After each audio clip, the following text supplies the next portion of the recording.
Hi అండి. ఇవాళ మనం ట్యూబెక్టమీ అనే ఆపరేషన్ గురించి కొన్ని విషయాలు తెలుసుకుందాము. నేను మీ doctor Sriramya Kantipudi, consultant gynaecologist at vice hospital Kanuru. So tubectomy అనేది ఫ్యామిలీ ప్లానింగ్ ఆపరేషన్. యూట్రస్కి అటుపక్క ఇటుపక్క 2 ట్యూబ్స్ అని ఉంటాయి.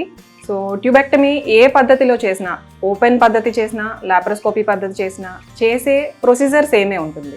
ట్యూబ్స్ ఏదైతే 10 సెంటీమీటర్స్ ఉంటాయో దాంతో కొంత పార్ట్ ఆఫ్ ట్యూబ్ అనేది రిమూవ్ చేయడం జరుగుతుంది. ఆర్ లాప్రోస్కోపీ ద్వారా చేసినప్పుడు మనం దానికి రింగ్స్ అని కానీ క్లిప్స్ అని కానీ అప్లై చేయడం అనేది జరుగుతుంది. బట్ ఏ ప్రొసీజర్ బెటర్ అనేది ఏంటంటే, మీరు ఎక్కడ ఉన్నారు అంటే పెరిఫరీలో పల్లెటూరులో ఉన్నారు, అక్కడ మీకు జనరల్ అనెస్థీషియా ఇవ్వడం కుదరదు, అక్కడ లాప్రోస్కోపీ సెటప్ లేనప్పుడు వాళ్ళు ఓపెన్ పద్ధతి అనేది చేయడం జరుగుతుంది. మీరు సిటీలో ఉన్నారు, వెల్ ఎక్విప్డ్ సెంటర్లో మీరు ప్లాన్ చేసుకుంటే లాప్రోస్కోపీ పద్ధతి చేయడం జరుగుతుంది. Laparoscopy always better advantage. ఎందుకని అంటే మీరు అది డే కేర్ ప్రొసీజర్ లాగా చేసే ప్రొసీజర్.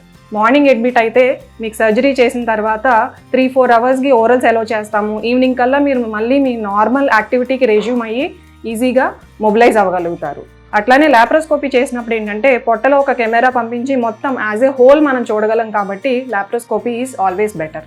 బట్ ఏదైనా సరే మీరు చేసే ప్రొసీజర్ సేమే, ఏది చేయించుకున్నా పర్వాలేదు. Thank you.